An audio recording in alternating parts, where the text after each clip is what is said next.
Chers membres d'Église et chers amis, bonjour. Les émissions 121 et 122 sur la libération de Pierre, emprisonné à Jérusalem par Hérode Agrippa, nous ont permis de réfléchir ensemble sur certains aspects de notre foi. Continuons aujourd'hui avec la notion de prière dans ce récit.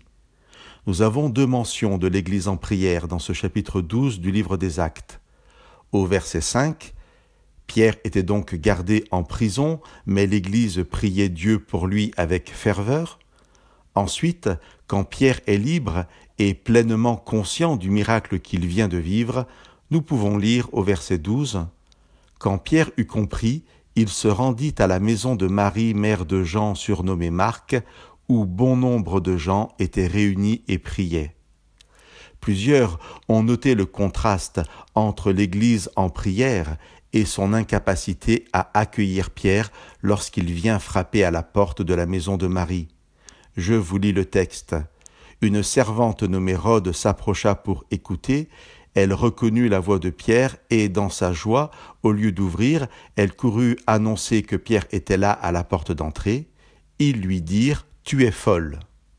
Certains ont souligné avec ironie qu'il est plus facile pour Pierre de sortir de la prison que de rentrer dans l'Église face au manque de foi de ceux qui priaient.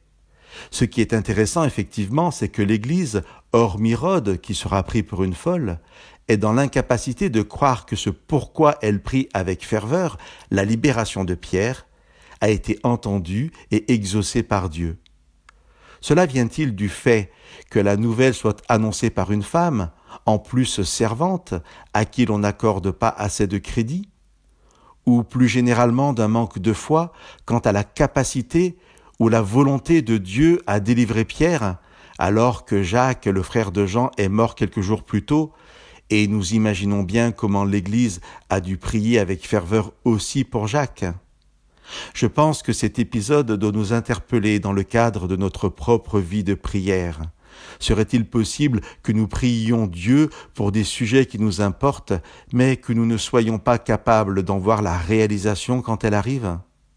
Soit parce que le messager qui nous annonce l'exaucement de la prière ne nous semble pas crédible, ou que la personne que Dieu va utiliser pour nous répondre, ou pour nous aider dans notre épreuve, n'est pas celle à qui nous nous attendions.